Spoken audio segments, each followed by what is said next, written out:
ଉଠରେ ଉଠରେ ଉତ୍କଳ ସନ୍ତାନ ଉଠିବୁ ତୁ କେତେ ଦିନେ, ପୂର୍ବ ଗୌରବ ପୂର୍ବ ସାହସ ପଡ଼ିବ କି କେବେ ମନେ। ନମସ୍କାର, ଜୟ ଜଗନ୍ନାଥ, ବନ୍ଦେ ଉତ୍କଳ ଜନନୀ। ମୁଁ ଉତ୍କଳର ପୁତ୍ରୀ ଆପଣମାନଙ୍କୁ ଭଏସ୍ ଅଫ୍ ଉତ୍କଳର ପରିଚୟର ତୃତୀୟ ଅଧ୍ୟାୟରେ ସ୍ୱାଗତ କରୁଛି, ଯାହା ଆମକୁ ଆମ ଓଡ଼ିଶାର ଭୂଗୋଳ ଓ ଇତିହାସ କଥା ମନେ ପକାଇବ।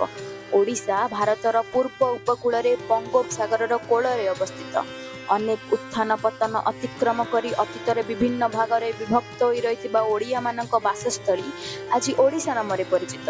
କଳିଙ୍ଗ ରାଜ୍ୟ ଥିଲା ମହାନଦୀଠାରୁ ଗୋଦାବରୀ ପର୍ଯ୍ୟନ୍ତ, ମହାନଦୀର ଉତ୍ତରରୁ ସୁବର୍ଣ୍ଣରେଖା ନଦୀ ପର୍ଯ୍ୟନ୍ତ ବ୍ୟାପି ରହିଥିଲା ଉତ୍କଳ ଓ ଦକ୍ଷିଣକୁ ଥିଲା ଉଡ୍ର। ବର୍ତ୍ତମାନର ଗଞ୍ଜାମ, ପୂର୍ବେ କଙ୍ଗୋଦ ଓ ପଶ୍ଚିମ ଓଡ଼ିଶା ଥିଲା କୋଶଳ ରାଜ୍ୟ। ଏସବୁକୁ ନେଇ ଗଠିତ ହୋଇଥିଲା ଓଡ଼ିଶା। 261 ଖ୍ରୀଷ୍ଟପୂର୍ବରେ ମୌର୍ଯ୍ୟ ସାମ୍ରାଜ୍ୟର ସମ୍ରାଟ ଅନେକ ରାଜ୍ୟ ଜୟ କରିବା ପରେ ଶେଷରେ କଳିଙ୍ଗ ରାଜ୍ୟ ଉପରେ ଆକ୍ରମଣ କରିଥିଲେ, କାରଣ ସେତେବେଳେ ସବୁଠାରୁ ଶକ୍ତିଶାଳୀ ରାଜ୍ୟ ଭାବରେ କଳିଙ୍ଗ ଜଣାଶୁଣା ଥିଲା। ସମ୍ରାଟ ଅଶୋକଙ୍କ ଦ୍ୱାରା କଳିଙ୍ଗ ଯୁଦ୍ଧରେ ଦୟାନଦୀର ପାଣି ଲାଲ ହୋଇଯିବାର ଭୟଙ୍କର ଦୃଶ୍ୟ ଦେଖି ସେ ହିଂସା ପଥ ଛାଡ଼ି ଧର୍ମର ପଥ ଅନୁସରଣ କରିଥିଲେ। ପରେ ଭୁବନେଶ୍ୱରରେ ଧଉଳିରେ ଶାନ୍ତିର ପ୍ରତୀକ ଭାବେ ଶାନ୍ତି ସ୍ତୂପ ନିର୍ମାଣ କରାଯାଇଥିଲା। ଖାରବେଳଙ୍କ ସାହସ ଓ ଶାସନ ଆଜି ମଧ୍ୟ ଓଡ଼ିଶାର ଗର୍ବ।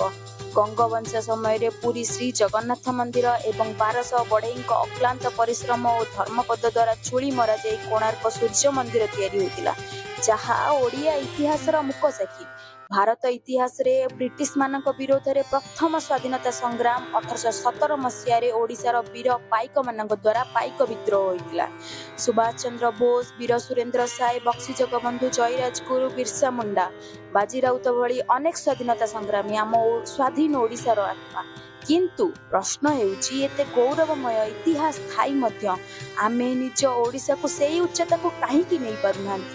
ଭଏସ୍ ଅଫ୍ ଉତ୍କଳ ପ୍ରଶ୍ନ କରୁଛି, ଉତ୍ତର ଆମେ ସମସ୍ତେ ଖୋଜିବା।